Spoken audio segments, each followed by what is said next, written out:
Ez a videó a Duolingo Gyémántligájának végeredményéről szól. Készítette Szabó Károly 2026. június 7-én.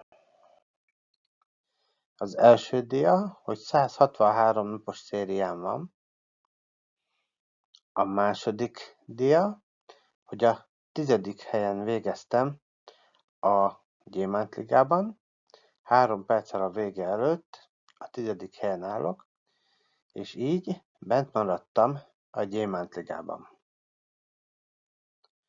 A következő díja a Gyémántliga, ahová becsatlakozhatom egy lecke megoldásával, és az utolsó díja az adatlapom, amely mutatja, hogy már több mint 197.000 XP-t, tehát tapasztalati pontot szereztem a Duolingo nyelvtanuló programban.